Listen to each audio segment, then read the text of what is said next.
다시 기도하고 함께 말씀 나누도록 하겠습니다.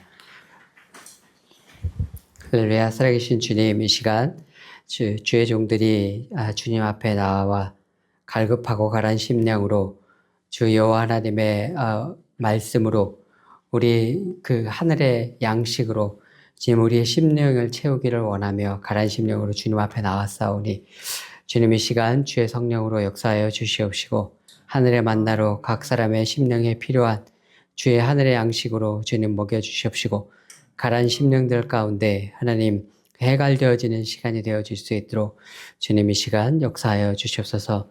광야와 같은 시간과 광야와 같은 인생을 살아가는 그 모든 고단한 시간들 가운데 날마다 동행하시고 때를 따른 양식과 때를 따른 꿀을 먹여주시고 필요에 따라 가란 영혼에게 하나님 시원한 냉수와 같은 주의 공급하셨던 출애굽하던 백성들에게 공급하셨던 그 살아계신 여호와 이레의 하나님께서 오늘 살아계셔서 우리에게도 역사하신 것을 오늘도 친히 주님 증거하여 주시옵소서.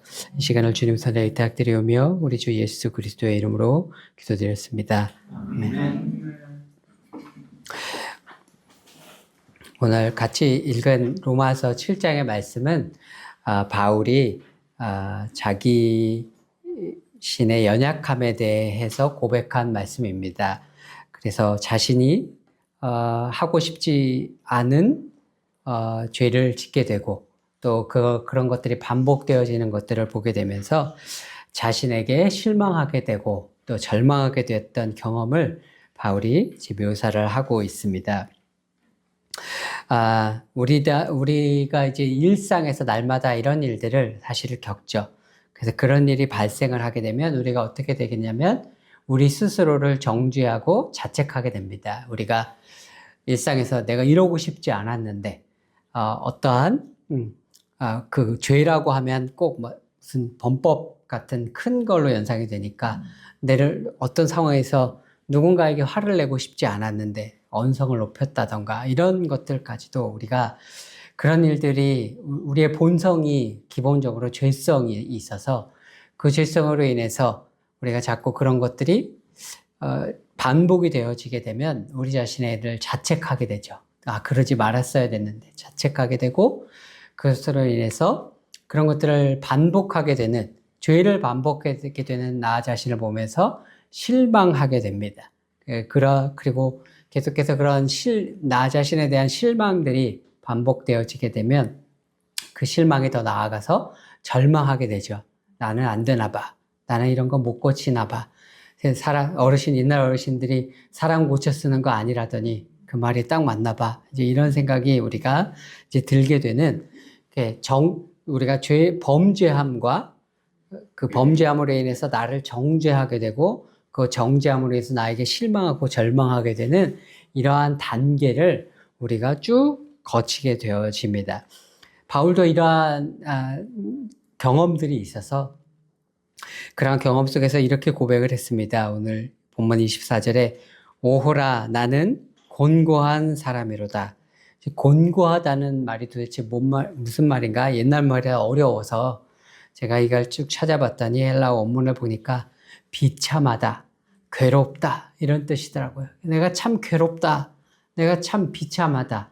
내가 예수를 믿고 이렇게 바뀌어질 줄 알았는데 예수를 믿고도 바뀌지 않고 과거의 습성대로 행하는 나의 모습이 계속해서 반복되는 걸 보니까 내가 내 자신을 볼 때 계속 괴로운 거죠. 괴롭고 그 문제들이 해결되지 않을 때 그것들이 반복되어지니까 비참함에 이르는 지경에까지 마음이 괴로운 바울의 상태를 고백한 것을 볼 수가 있습니다. 저 같은 경우도 이제 그런 경우들이 많이 있죠. 일상에서 제가 언제 제 자신에게 가장 이제 자책을 하고 힘들 때가 언제인가 보게 되면 우리가 제 자신의 경우에는 내가 가장 사랑하는 제 가족들에게, 저의 아내와 저의 아들에게 이렇게 잘못할 때, 큰 소리 칠 때, 화를 낼 때, 이랬을 때 분명히 뒤돌아서면은 그걸 후회하게 되거든요. 그러면은 분명히 저희 아내나 저희 애가 제가 다른 일에서 스트레스 받아서 스트레스가 이렇게 차 있다가 하필 그때 아내나 이 애가 앞에 있으면은 이제 그게 스트레스가 제가 찬 게 폭발해서 이제 화를 내게 된단 말이죠. 그러면 괜히 거기 옆에 있었던 죄로 그 자기 잘못도 아닌데 그걸 덤벙 뒤집어 쓰게 된단 말이죠. 그러면 저는 뒤돌아서고 나서는 바로 소리 지르고 나서는 바로 뒤에서 그 즉시부터 후회가 된단 말이죠. 또 왜냐하면 내 속에서 그러지 말았어야 된다는 걸 제가 알거든요. 이런 상황에 내가 또 그러지 말았어야 된다는 걸 아는데 제가 또 그랬거든요. 그러니까 그러지 말았어야 된다는 걸 아는데 내가 범죄했으니까 나를 정죄하게 되고 너 또 그랬지. 그러지 말았어야 되는데 그걸 내가 아니까 나를 정죄하게 되고 또 그랬다는 것 때문에 자책하고 실망하고 절망하고 낙심에 빠지게 되는 이 사이클에 빠져들게 됩니다.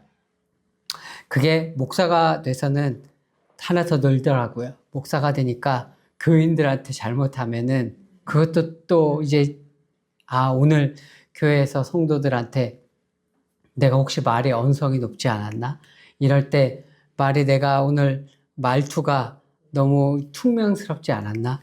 그게 교인들에건 어쨌든 이 목사가 되어서는 그런 교인들과의 관계에서 혹은 목사 타이틀 때문에 목사 타이틀을 가지고 만나는 사람들에게 모든 사람들에게 그런 것들 때문에 이제 많이 힘들고 자책하게 되죠. 그런 일들이 발생하게 될 때마다 그런 것들을 이제 경험을 하게 됩니다. 그런데 이러한 범죄함과 나 자신을 정죄함과 그렇게 실망하게 되는 이러한 사이클에 근본적인 문제가 있습니다. 근본적인 뿌리가 있어요. 이건 겉으로 드러나는 물론 제 심령 안에서 일어나는 행위지만 이 심령 안에 일어나게 되는 제 심령 안에 이런 일이 되는 근본적인 문제가 있습니다. 그 뭐냐면 그 근본적인 문제는 첫째, 저에게 이제 율법이라는 게 있다는 거예요. 율법. 그래서 율법이라는 게 뭐냐면 이런 이런 상황에서라도 화를 내지는 말아야 돼 라는 게 있는 거잖아요, 제 안에. 그게 제가 가지고 있는 율법이죠. 이런 상황에서도 화는 내지 말아야 돼 라는 율법이 있는데 제가 그 율법을 어긴 거죠. 그리고 둘째, 뭐가 있는 거냐면 율법의 기준이 제가 있는 거예요. 그러니까 이런 상황 정도에서는 내가 화를 참았어야 돼 라는 제가 생각하는 의의 기준이 있는 거죠. 그래서 그 상황에서는 내가 참았어야 되는데 누구나 다 인정할 수 있는 내가 인정할 수 있는 화를 이 정도는 화낼만 했어 라는 기준선이 있는 거예요. 근데 요 선에서는 화를 내지 말았어야 되는 기준이 있는데 그 기준에 제가 못 이룬 거죠. 내가 기준을 정해놓고 그 기준에 못 이뤘으니까 그 기준에 다다르지 못해서 내 의의 기준에 다다르지 못했기 때문에 제가 지금 정죄하게 되고 실망하게 되는 거죠. 그다음에 세 번째, 왜 내가 이런 정죄와 실망에 빠지게 되냐면 결국은 이 모든 과정들 속에서 나 자신을 바라봤기 때문에 그렇습니다.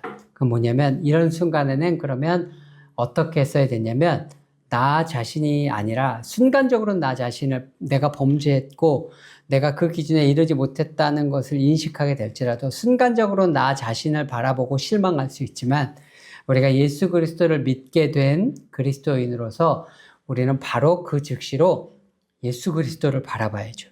주님, 오늘도 제가 죄인이지만 예수 그리스도의 우리의 죄를 용서하신 그 예수 그리스도의 은혜를 바라봅니다. 라고 나의 시선을 나 자신을 바라보는 데서 돌이켜서 예수 그리스도를 바라봤어야 하는데 제가 그 예수 그리스도의 죄의 용서의 그 은혜를 바라보지 않고 끊임없이 저 자신을 바라보는 상태에 있었던 거죠. 그렇기 때문에 범죄와 정죄와 이 실망의 사이클 속에서 이 실망 가운데 머물러 있게 이제 되는 겁니다. 우리가 바울이 로마서에서도 그렇고 갈라디아서에서도 그렇고 에베소서에서도 그렇고 믿음으로 말미암는 칭의라는 이야기를 우리가 이제 흔히 개신교에서 많이 합니다. 이제 그게 뭐냐면 율법이 있는데 우리가 그 율법을 지키려고 하면 아무도 그 율법을 다 지키려고 할 수가 없으니 율법을 지켜서 우리가 율법을 지키는 그 행위로 의롭게 되어지는 것이 아니라 오직 예수 그리스도를 믿는 믿음으로 말미암아서 의롭게 되는 것이다 라는 것이 우리 바울이 이런 서신서에서 쭉 이야기를 해준 겁니다. 그 이야기는 뭐냐면 내가 그 율법의 기준에 제가 실망할 때는 율법의 기준이 있는데 제가 생각하는 그 기준에 이르르지 못해서 실망하는 거라 그랬잖아요. 그 율법이 없으면 이르러야 할 기준이 없죠. 그죠? 이르러야 할 기준이 없으니까 그 기준에 못 이르렀다고 해서 나에게 대해서 실망할 필요가 없죠. 그러니까 율법 자체가 사라지게 되고 그렇게 되니까 나를 정죄할 터가 없어지기 때문에 그 정죄 없이 예수 그리스도를 믿는 믿음 속에서 은혜 안에만 거하게 되고 내 안에 살아계신 것이 내 안에 살아있는 것이 율법이 아니라 오직 예수 그리스도의 은혜로 말미암아 살게 된다는 것이 바로 바울이 쭉 이야기하는 믿음으로 말미암는 칭의죠. 그죠? 그리고 그것으로 말미암아서 우리가 이 나를 정죄하는 기준이 되는 이 율법과 이 율법의 기준이 없으니 더 이상 나를 정죄할 필요가 없어지죠. 그렇게 되니 내가 이 율법에서부터 해방이 되어서 자유로운 율법이 없기 때문에 내가 더 이상 맞춰야 할 기준이 없잖아요. 그죠? 이런 상황에서는 화를 내면 안 되는 거야 라고 이야기하는 그런 기준이 나에게 이제 없어졌으니까 율법으로부터 해방된 자유로운 복음 안에서의 자유를 누리는 삶을 살 수 있는 사람이 되는 거죠. 이제 그렇게 되어지는데 사실은 그것이 우리 삶에서 실상 이렇게 쉽게 이제 이루어지지가 일상에서 이런 일들이 우리에게 일어날 때 쉽게 이루어지지가 않는 거죠. 제가 그 하나님께서 저에게 사역자로의 부르심을 저에게 주셨을 때 제가 30대 후반이었습니다. 37살쯤이었는데 그때 제가 하나님의 부르심을 받고 제가 그날 하나님 앞에 무릎을 꿇고 기도를 했는데 제가 뭐라고 기도를 했냐면 지금도 생생하게 기억이 나요. 하나님 아시잖아요. 저는 목사가 될 자격이 없어요. 이제 그게 제가 그날 하나님께서 저를 사역자로 부르시는 모든 것을 내려놓고 직장과 돈벌이를 내려놓고 사역자로 부르시는 그 부르심을 제가 확인을 한 날 기도할 때 그랬거든요. 하나님 저는 목사가 될 자격이 없어요. 하나님 아시잖아요. 근데 제가 그렇게 왜 하나님 앞에 그렇게 기도를 했냐면 그 얘기는 이런 얘기였어요. 하나님 저는 그때는 제가 생각하는 목사하면 목사의 기준이 있었거든요. 목사하면 인자하고 온유하고 어떤 교인이 와서 어떤 이상한 교인이 와서 어떠한 이상한 요구를 해도 거기에 대해서 온유하게 웃으면서 받아줄 수 있는 인자하신 목사님 상. 그게 이제 제가 생각하는 목사님 상이었어요. 그래서 제가 생각할 때 저는 그런 목사가 될지 못할 것 같거든요. 왜냐면 제가 생각할 때 제가 그때까지 살아온 제 삶을 반추해보고 제 성격을 반추해볼 때 저는 그 성격이 그렇게 온유하지 못하거든요. 저는 그렇게 많은 사람들을 이렇게 품는 그런 성향이 저에게 없거든요. 그래서 제가 그날 그렇게 하나님 앞에 기도를 했습니다. 하나님 제가 목사가 되면 하나님 혹시 뭐 잘못하신 거 아니냐고. 하나님 제가 목사가 되면 교인들이 실족하지 않을까요? 하나님 제가 목사가 되면 하나님 오히려 그렇게 저 때문에 교인들이 실족해서 도리어 하나님의 영광을 가리게 되는 일들이 훨씬 더 많이 일어나지 않을까요? 저는 하나님 제가 하나님의 사역자로서의 부르심은 아닌 것 같다고 제가 그렇게 그날 저녁에 그렇게 기도를 했습니다. 그렇게 기도를 했던 이유는 단 한 가지였어요. 제가 생각하는 율법의 기준이 저에게 있었기 때문이죠. 제가 생각할 때 목사는 이래야 돼. 목사는 인격적으로 이 정도는 돼야 돼. 목사는 이 정도는 온유해야 돼. 목사는 이 정도는 인자해야 돼. 목사는 이 정도는 사람을 받아들일 수 있어야 돼. 라는 저 자신이 가지고 있는 율법이 있었던 거죠. 그 율법이 있는데 그 율법에 제가 못 미치죠.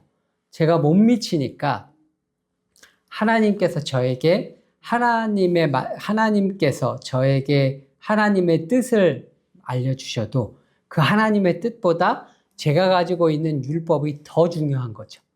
그래서 율법이 하나님의 뜻을 가로막는 지경에까지 이루어져 있었던 거죠.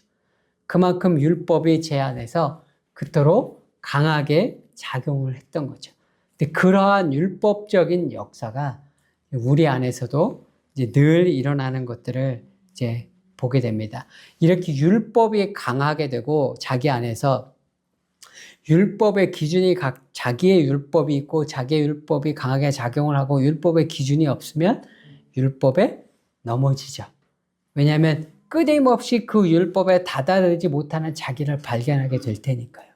끊임없이 발견하지 못하는 자신을 보면서 끊임없이 정죄하게 될 테고 끊임없이 그것으로 인해서 자기에게 실망하게 되겠죠. 그리고 끊임없이 그 율법의 기준과 잣대가 있으니 끊임없이 그 율법의 기준과 잣대를 다른 사람에게 적용하겠죠. 그러니 다른 사람을 자신의 그 율법의 기준과 잣대로 끊임없이 판단하는 사람으로서 살아가게 됩니다. 그렇게 되어지니 그 사람에겐 율법의 자유와 용서와 은혜가 통치하는 것이 아니라 그 율법으로부터 해방된 복음의 은혜와 복음의 자유가 통치하는 것이 아니라 예수님을 믿었지만 여전히 율법 아래에서 묶여서 율법이 통치하는 그러한 삶을 이제 살게 되는, 율법에 거치게 되어지는 삶을 살게 되는 겁니다. 그러면 어떻게 해야 되는가? 우리가 이 각자 가지고 있는 율법을 내려놔야죠. 각자 가지고 있는 율법을 내려놓고 그 즉시로 예수 그리스도를 바라봐야죠. 그 즉시로 나를 용서하신 예수 그리스도를 바라보고 그 예수 그리스도께서 나를 용서하신 그 은혜를 주님 믿습니다 라고 믿음의 고백을 바로 그 내가 범죄하고 정죄했을 때 혹은 나에게 실망감이 들 때 내가 나 자신에게 내가 또다시 이렇게 잘못을 했네 라고 또다시 실망감이 들 때 그 즉시로 주님, 저는 죄인이지만 그래서 오늘 또 실수했지만 오늘 또 범죄했지만 그 죄인을 용서하신 살아계신 예수 그리스도의 십자가를 바라봅니다. 주님, 오늘도 또 넘어졌지만 그 오늘 또다시 용서하시는 예수 그리스도의 은혜를 바라봅니다 라고 그 즉시로 우리의 시선을 나 자신에게서 돌려서 예수 그리스도를 바라보는 그러한 훈련들이 우리에게 되어져야 합니다. 그렇게 되어지면 율법도 기준이 아니고 나 자신도 기준이 아니고 오직 예수 그리스도의 십자가와 예수 그리스도의 은혜가 기준이 되어지니까 더 이상 나 자신을 보고 실망할 일이 없죠. 더 이상 흔들리지 않는, 나로 인해서 더 이상 흔들리지 않는 삶을 살게 됩니다. 그것이 곧 예수 그리스도가 나의 반석이신, 그래서 삶이 흔들리지 않는, 믿음이 흔들리지 않는 예수 그리스도가 반석이신 그러한 삶을 살게 되어지고 도리어 나의 그런 연약함과 나의 그런 부족함이 도리어 그 예수 그리스도를 바라보면 감사의 제목이 되어지죠. 주님, 제가 오늘도 또 이렇게 넘어졌는데 주님, 오늘도 또 용서하시는 그 은혜로 말미암아 제가 그리스도 앞으로 달려나아갈 수 있었으니 주님 감사합니다. 오늘도 나로 말미암아 흔들릴 수 있었는데 나를 바라보지 않고 그리스도를 바라보게 하셔서 실망하지 않게 하시니 주님 감사합니다 라고 나의 연약함과 부족함이 도리어 감사의 제목이 되어질 수 있는 우리가 그러한 삶을 살 수 있게 되어집니다. 우리가 그리스도께로 이렇게 나로부터, 율법이나 나로부터 그리스도께로 시선을 돌린다는 것을 신약적 용어로 하면 그게 뭐냐면 그게 바로 회개한다는 것입니다. 그게 바로 회개입니다. 나를 바라보던 것에서부터 그 시선을 돌려서 나를 바라보지 않고 예수님을 바라보는 것, 그것을 바로 회개라고 라고 합니다. 구약의 용어로는 여호와께로 돌아간다 라고 이제 이야기를 할 수가 있습니다.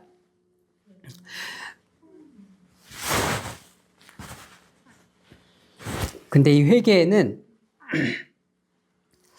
회개의 단계가 있습니다.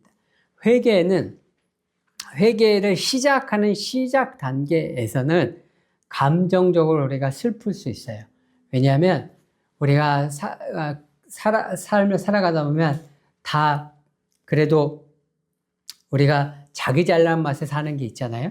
우리가 그리스도인으로서 삶을 살아가다 보면 우리가 다 무의무식 중에 우리 자신이 다 스스로를 의인으로 여기고 삽니다. 우리가 다 다른 사람이 잘못됐다고 생각하고 남 탓을 하지 내 탓을 하지 않아요. 보편적으로. 그건 뭐냐면 스스로를 늘 의인으로 여긴다는 거거든요. 우리가 스스로를 늘 의인으로 여기는데 어느 순간에 내가 죄인이라는 걸 깨닫게 돼요. 어느 순간에 다 저게 남 잘못인 줄 알았는데 알고 봤더니 내 잘못이었네 라고 내가 죄인이었구나 라는 걸 깨닫게 돼요. 그런 순간이 오죠. 그게 부모와의 관계에서나 부부와의 관계에서나 아이와의 관계에서 그런 순간이 있잖아요. 그러면 처음 회개를 하게 되죠. 내가 죄인이라는 걸 깨닫게 되면 우리가 신앙생활을 오래 했으니까 대부분 하나님 앞에 회개를 하게 됩니다. 죄인이라는 걸 깨달았으니까. 근데 회개를 하게 되면 처음에는 어떻게 되냐면 나는 늘 의인인 줄 알았는데 나는 내가 괜찮은 사람인 줄 알았는데 하나님 앞에 서 보니까 내가 괜찮은 사람이지 않은 걸 발견하게 되니까 슬퍼요. 나는 내가 의인인 줄 알았는데 내가 이렇게 죄인이었군요, 하나님. 저 사람과 관계에서 난 늘 저 사람이 늘 잘못해서 저 사람 잘못이라고 생각했는데 알고 봤더니 제가 잘못한 게 더 컸군요. 그걸 알게 되면 내가 죄인인 걸 발견하게 되니까 나를 바라보니까 처음에는 슬픔이라는 감정이 있게 되죠. 그런데 그건 회개의 시작 단계일 뿐이에요. 그 회개의 시작 단계에서 더 회개의 시작에서 그 회개의 완성 단계로 나가면 건 뭐냐면 그런 시작은 나를 바라보고 슬프지만 회개의 완성은 예수 그리스도를 바라보는 거니까 예수 그리스도를 바라보면 예수 그리스도의 십자가를 묵상하게 되고 예수 그리스도께서 나를 그럼에도 불구하고 나를 용서하신다는 것을 다시 한번 깨닫게 되고 그 예수 그리스도를 믿는 믿음의 자리에 서게 되면 내가 이렇게 큰 죄인인 걸 새롭게 발견했는데도 오늘도 또 용서하시는 그리스도를 또 발견하게 되거든요. 그러면 그 그리스도로 말미암아서 오는 그 그리스도의 충만하신 은혜와 용서의 은혜와 그 기쁨이 우리를 사로잡게 되죠. 그러니까 결국 회개의 시작은 나를 보고 슬프지만 회개의 완성 단계에 가게 되면 결국 기쁨의 자리에 서게 돼요. 그래서 회개한 사람들이 회개를 하면 어떻게 되냐면 회개한 사람들은 떳떳해져요. 그래서 떳떳해지니까 자기가 얼마나 큰 죄인이라는 것을 얘기하는 것이 부끄럽지 않아요. 그래서 우리가 간증 집회라는 걸 가보면 다 그런 얘기잖아요. 내가 얼마나 큰 죄인인지.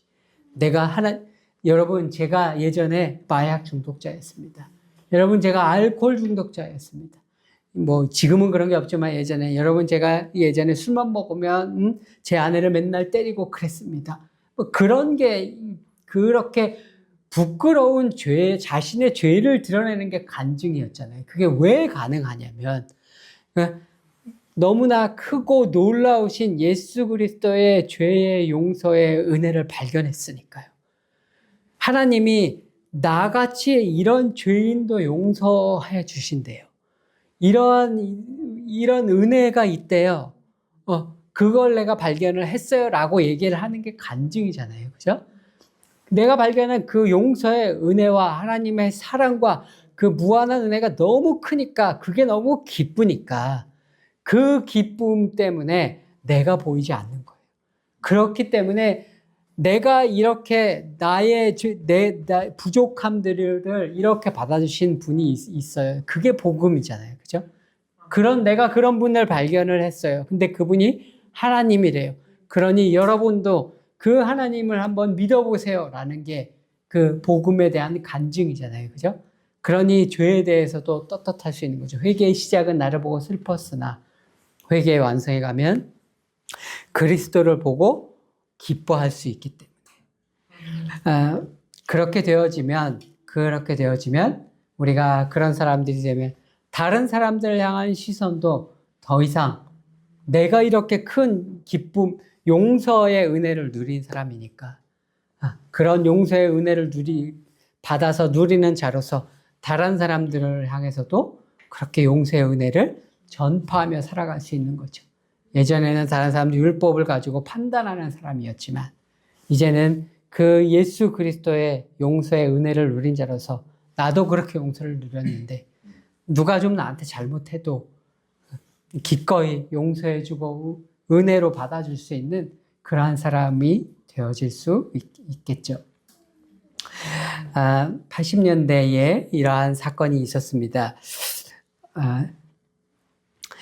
어느 선교단체에서 80년대에 이 전도 여행을 떠났어요.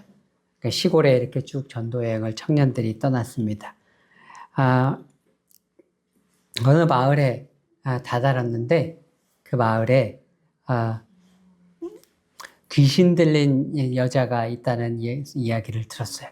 그래서 그 전도 팀원들이 모두 다 그분을 놓고 기도를 하면서 그분에게 가보겠다는 이제 기도의 응답, 마음 가운데 기도의 응답을 받고 그분에게 가보게 되었습니다. 근데 이분이 예전에는 이제 귀신 들린 사람들이나 이런 사람들 시골에서 그냥 집에서 예전에 정신병원이나 시설들 없으니까 집에 그냥 같이 생활하고 가두고 이제 그랬잖아요. 근데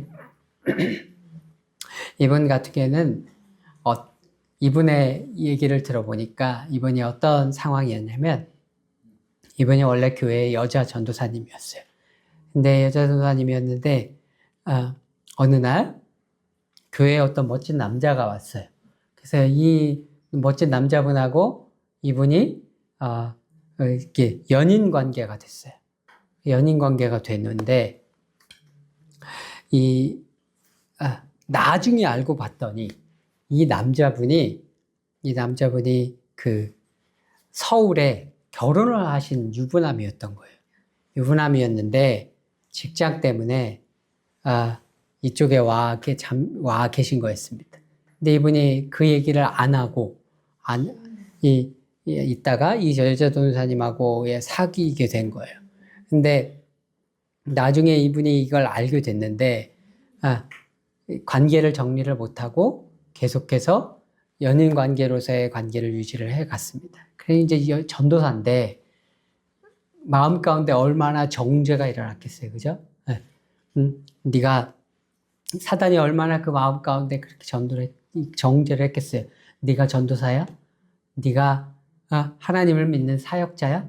네가 하나님을 믿는 사역자가 어떻게 이런 죄를 저지를 수가 있어? 끊임없이 정죄를 했겠죠.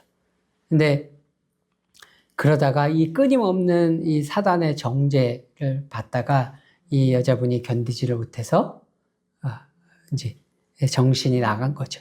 이 여자분이 전적으로 이제 귀신이 들린 상태가 됐고 집에서 한쪽 옆에 돼지우리 같은 칸에다가 먼저 정신이 나가서 발광을 하니까 어떻게 하지를 못하니까 돼지우리缸 같은 데다 해가지고 가둬놓은 겁니다. 그래서 예전에 그 전도 팀원들이 그분의 이야기를 듣고 가서 뭘 할까?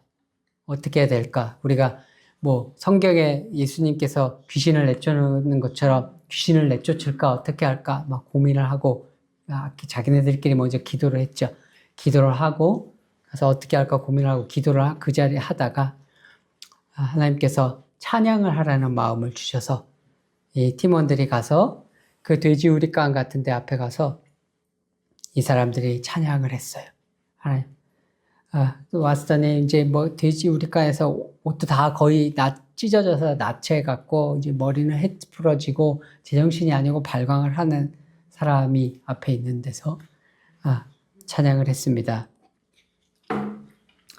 예수 사랑, 예수 사랑, 나의 사랑, 내 마음속에 넘쳐 자매를 사랑해. 이 팀원들이 이 찬양을 그 앞에서 계속해서 불렀어요. 이 찬양을 계속하면서 부르면서 그 자매에게 딱 한마디를 했답니다. 하나님께서 자매님을 사랑하십니다. 하나님께서 자매님을 정죄하지 않으십니다. 그 한마디에 이분이 그 발광하던 정신이, 그 귀신이 떠나가고 정신이 되돌아와서 그 돼지우리 같은 데를 나와서 옷을 입고 함께 씻고 함께 예배를 드렸다는 이야기를 제가 들은 적이 있습니다. 어떻게 이런 일이 일어날 수 있었는가? 왜냐하면 그 자매님이 율법이 요구하는 그 정죄로부터 해방되었거든요. 율법이 끊임없이 요구하는 그 정죄로부터 율법이 그렇게 얘기했겠죠. 너의 죄는 용서받을 수 없어. 네 죄가 얼마나 큰 줄 알아? 그렇게 이야기했겠죠. 근데 그런 죄까지도, 그러니까 그렇게 자기가 지은 죄가 크다고 생각하니까 스스로 용서받을 수 없다고 여겼을 것이고, 그 실망하고 절망하는 그 죄의 터 위에 귀신이 자리를 잡았을 겁니다. 근데 그 모든 죄의 결박을 푼 것이 오직 하나. 하나님은 자매님을 사랑하십니다. 근데 그 자매에게 왜 그 말이 귀신이 떠나가는 그 터가 귀신이 자신이 거할 터가 없어서 떠나갈 수밖에 없었냐면, 그런 죄에도 불구하고, 그런 죄인임에도 불구하고 하나님은 사랑하신다는 것을, 그 전에는 이 자매가 스스로는 혼자서는 이런 죄까지는 용서하실 거라고 생각하지 못했던 거죠. 너무 큰 죄라고 생각했는데, 이렇게 큰 죄에도 불구하고 하나님이 여전히 나를 사랑하시고 나를 용서하신다는 그 복음 자체가 이 자매님의 심령 가운데서 역사했기 때문이라고 믿습니다. 제가 저희 아들이 한 6학년 때인가 중학교 1학년 때인가 한번 저한테 그런 얘기를 한번 하더라고요. 아빠는 하나만 빼면 참 좋은 아빠래요. 근데 그래 때 아빠는 갑자기 근데 다 좋은데, 아빠는 참 좋은 아빠인데 다 좋은데 어쩌다가 갑자기 욱하고 화내는 게 있대요. 그거 하나만 빼면 참 좋은 아빠래요. 근데 그게 진짜 너무 싫대요. 근데 제가 그 얘기를 듣고 그때 제가 되게 낙심에 빠졌었어요. 근데 제가 나중에 돌이켜서 그 일이 제게 너무 아무 말을 못 했거든요. 왜냐면 너무 사실이어서 아무 말을 못 하고 제가 그때 나는 역시 좋은 아빠가 못 되는구나. 제가 그런 잘못을 한다는 걸 제가 너무 잘 알거든요.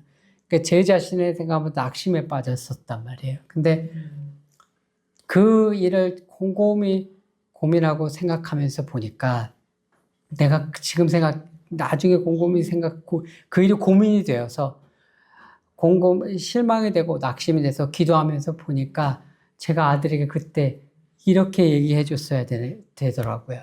아빠가 그래서 예수님 믿는 거야. 아빠가 그렇게 부족해서 예수님 믿는 거야.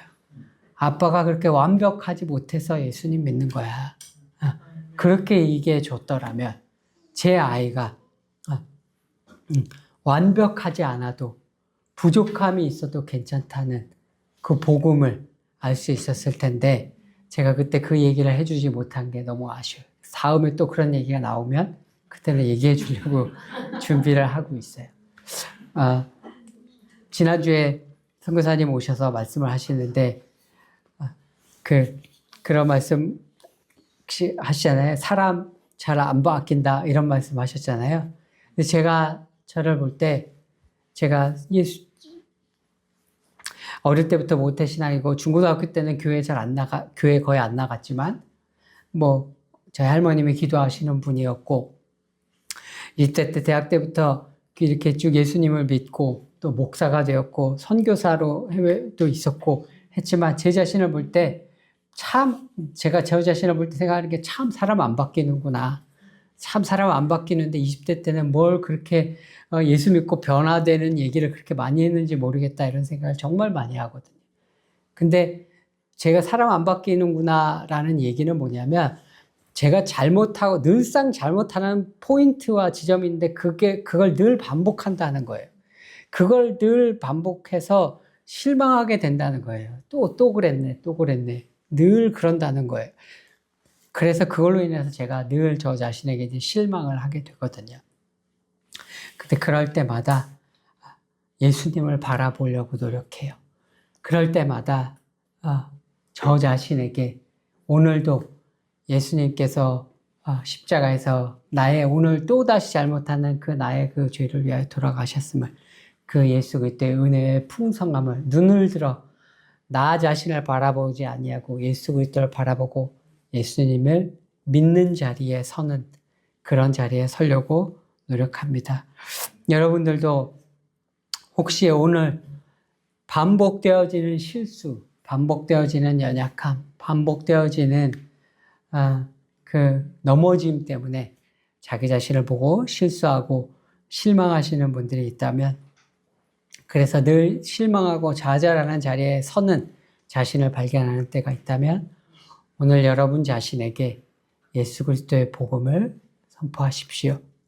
그리스도께서 나를 용서하시고 그리스도께서 나를 십자가에서 용서하셨다고 그 예수 그리스도의 용서의 은혜를 다른 사람이 아닌 나 자신에게 선포하셔서 그 은혜에 침잠하셔서 그 은혜의 기쁨을 누리시고 그 은혜로 말미암아 그 은혜의 풍성함과 기쁨을 다른 사람들에게 증거하실 수 있는 저 여러분 모두가 되시기를 우리 주 예수 그리스도의 이름으로 축원드립니다. 우리 잠시 기도하도록 하겠습니다. 주님, 주님 저희의 연약함을 주님 앞에 고백하기를 원합니다. 저희의 죄성을 고백하기를 원하며 저희가 율법적인 것들을 고백하기를 원하며 그리하여 저희가 늘 나 자신을 정죄하는 그런 자임을 고백하기를 원하며 그것으로 말미암아 또 우리 주변에 있는 사람들을 정죄하는 그런 자임을 주님 앞에 고백합니다. 주님 우리 연약하지만 우리에게 율법을 주신 것이 아니라 예수 그리스도를 보내셔서 십자가의 풍성한 은혜를 주신 그리스도를 의지해서 주님 오늘 다시 우리의 눈을 들어 나 자신을 바라보는 것이 아니라 우리의 시선을 들려서 예수 그리스도를 바라보니 주님 주의 은혜로 다시 한번 임하여 주시옵시고 다시 한번 예수 그리스도의 복음으로 우리를 덮어 주시옵소서. 우리 기도하며 주님 앞에 나아가도록 하겠습니다.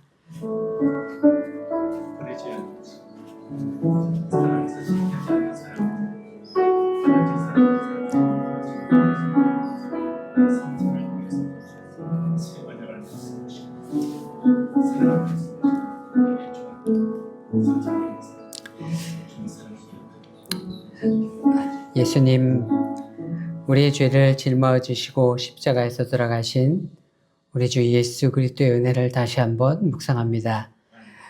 주님, 날마다 주의 복음 안에 살기 원하나 주님 율법적으로 살았던 우리의 삶을 돌아보게 됩니다. 주님, 다시 한번 주의 복음을 깨닫게 하여 주시옵시고 다시 한번 예수 그리스도의 십자가의 은혜를 깨닫게 하여 주시옵시고 먼저 율법이 우리를 정죄할 때마다 나 자신을 용서할 수 있는 복음의 은혜를 누리는 삶을 살 수 있도록 주님 복음의 은혜로 우리 한 사람 한 사람을 덮어 주시옵소서. 더 이상의 정죄가 없는 예수 그리스도의 은혜의 침잠한 반석, 예수 그리스도의 은혜의 반석 위에 살아가는 흔들리지 않는 삶을 살아갈 수 있도록 굳건하게 우리를 붙들어 주시옵소서. 우리가 예수 그리스도의 은혜에 굳건하게 붙들림으로 말미암아 주님, 주님, 우리를 통하여 우리 주변에 있는 그 모든 이웃들 가운데에도 용서의 은혜를 끼치는 자로 살아갈 수 있도록 주님 역사하여 주시옵소서. 감사드리고 우리 주 예수 그리스도의 이름으로 기도드렸습니다.